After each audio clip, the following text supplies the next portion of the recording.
Hi all, let's look at the game Sergey Karjakin against Levon Aronian in round 4.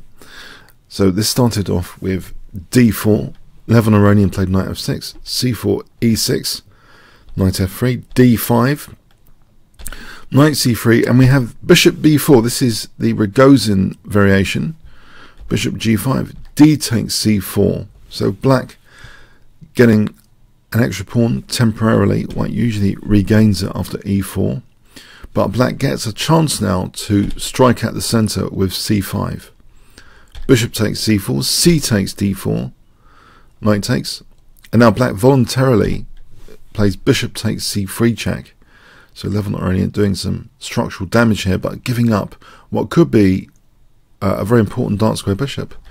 But now the forcing move, queen a5, hitting g5 and c3. We have check, knight bd7, and now bishop takes f6.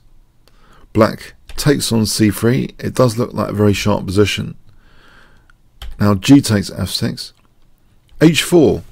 So there's a possibility of rook h3 now. Queen b4, rook b1. The queen goes back to d6. So yes, a very, very sharp looking position from the opening. Rook h3, a6, bishop drops back, knight c5. Now white actually plays rook c3 here. So trying to maybe expose black's lack of development. If you look at black's pieces compared to white's pieces, white does seem visually more active here, and Levon does dare to take on e4. You might say it looks a little bit of a brave decision. Look at his pieces, how disconnected they are. Rook d3, and white's pieces do seem to be working together. Black just simply castles here. Queen c1, trying to plunge into the king side. Queen e5, this looks like a key defensive move.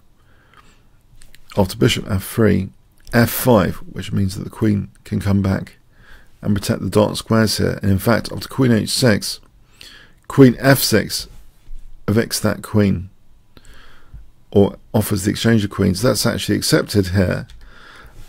Black gives up in the process b7. But if we look at this position now, it seems as though black is doing quite well. After rook ac8, the rooks are quite kind of active, and the knight has the e4 square. So it seems quite a gutsy variation to play, but the end result here, this endgame, seems pleasant enough for black.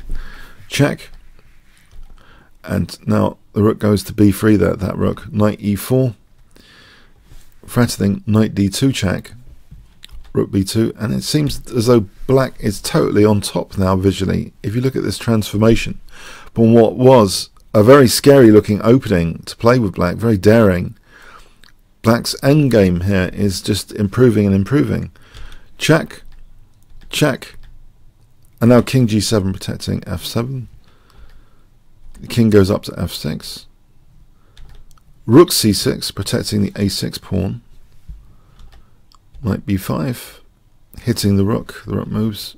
e5, king g2, e4. In fact, now this is quite dangerous, these pawns. a4, knight a3, rook d2, offering an exchange of rooks. If we look at this position, yeah, it's starting to be pretty unpleasant looking. For example, knight c4 hitting the rook, rook c2, there's knight e3 check. Just to put that on the board as an example, look at this. It just shows black is in a very nice spot here. So maybe that's why this trade of rooks was thought to sort of ease the pressure. But now e3, this is a breaking up move, a really powerful breaking up move. Yeah, because if takes, then there's rook c2, and if rook d8, there's knight c4. So this is a very powerful disruptive breaking up move. It can't be accepted.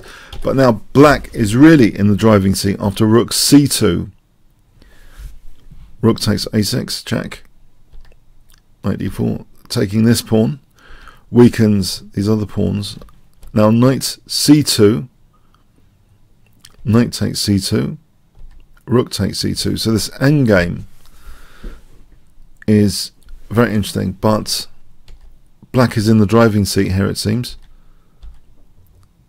Yep, after rook b6, rook takes g3, rook b4, rook g2, rook f4, and the king comes up. Rook g4, trying to eliminate that outside pass pawn. So 2 pawns up here, 3 pawns up now. And this looks like a technique endgame position now.